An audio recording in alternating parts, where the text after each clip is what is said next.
শনিবার আসলেই ঠিক বুঝে উঠতে পারি না কি রান্না করব। কারণ শনিবার নিরামিষ খাই, আর নিরামিষের দিন আমার মাথা নষ্ট হয়ে যায়। ঠিক বুঝে উঠতে পারি না সত্যি কিভাবে কি মেনু করব। যদিও কত রকমের আইটেম আছে নিরামিষ করার, কিন্তু মাছ ছাড়া আমার মাথা নষ্ট। মানে বুঝতে পারি না কি হবে মাছ ছাড়া রান্না।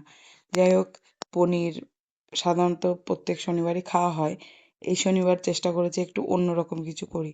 তাই নিতাইয়ের জন্য একটু টক করেছিলাম। আর আমের টক। ও আবার আমের চাটনিটা খেতে ভালোবাসে না। সজনের ডাঁটা দিয়ে আলু দিয়ে একটা তরকারি, আর একটু পটল আর কলা ভাজা। আর বাবু এখানটায় ঘুমিয়েছিল। ও ঘুম থেকে এসে দেখছে মা কি করছে। মানে ঘুম থেকে উঠেই ওর একটা বেশ সিস্টেম কি, ও ঘুম থেকে উঠে পর বসে পড়বে।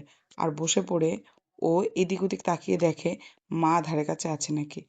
আগে চুপচাপ দেখবে, খানিকক্ষণ বসে থাকবে। তারপর যদি দেখে আশেপাশে নেই, তখন কান্না শুরু করবে। কিন্তু উঠে পড়েও কান্না শুরু করে না। যাই হোক, এখানে আমার সব রান্না হয়ে গেছে। এটা ছিল লাঞ্চ টাইম। আর সকালবেলায় আমি রুটি করেছিলাম। সেই রুটিটাই আমি সারাদিন খাবো। আসলে শনিবারটা আমি একটু পুজো দিই। সেই কারণে শনিবারটা আমি আর ভাত খাই না। সারাদিন রুটি খাই। ওখানে নিতাইকে ভাত দিয়ে দিয়েছি। আর একটা নিরামিষ তরকারি করেছিলাম সকালবেলায় কুমড়ো দিয়ে আলু দিয়ে। একটা সেটা দিয়েই রুটি খাচ্ছি, আর কটা ভাজা নিয়েছি আমি।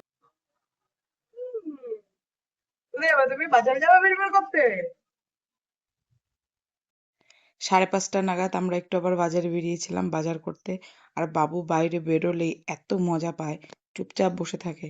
আমরা এখানে বাজারে যাচ্ছি, আর বাবুকে মায়ের কাছে দিয়ে গিয়েছি। মা বলছে, যতক্ষণ তোরা বাজার করবি ততক্ষণ বাবুকে আমার কাছে রেখে যা।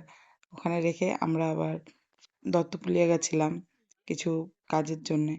তারপর প্রায় 1.5 ঘন্টা মতো মার কাছে ছিল বাবু। তারপর বাড়ি এসে আজকে আমাকে কফিতে কোম্পানি দেওয়ার কেউ নেই। আজকে আমি নিজের মতো নিজে একা একা কফি খাচ্ছি। কখনো কখনো একা একা টাইম স্পেন্ড করাটাও খুব দরকার হয়।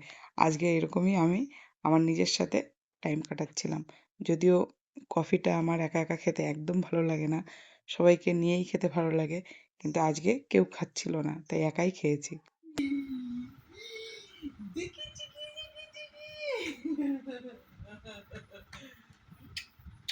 বাবি, বাবি। সারাদিন সংসারের কাজ করে, বাবুর কাজ করে, তারপর বাবুর সাথে টাইম কাটাতে কাটাতে কিভাবে সময় চলে যায় বুঝেই পারি না।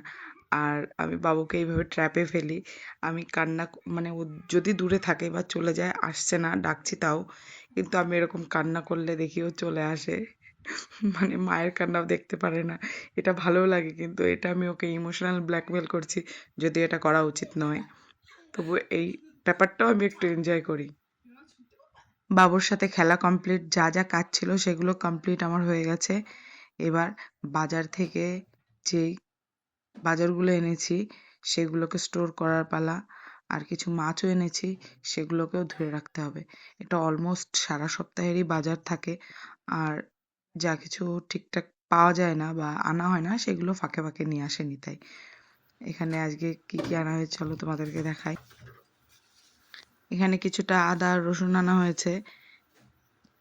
আর চাল কুমড়ো, এই একটা সবজি যেটা আমি একদম পছন্দ করি না। নিতাই তাও কিনেছে, শুধু ওকেই বানিয়ে দেবো। আমার খেতে একদম ভালো লাগে না। পটল আনা হয়েছে, উচ্ছে আনা হয়েছে, বেগুন।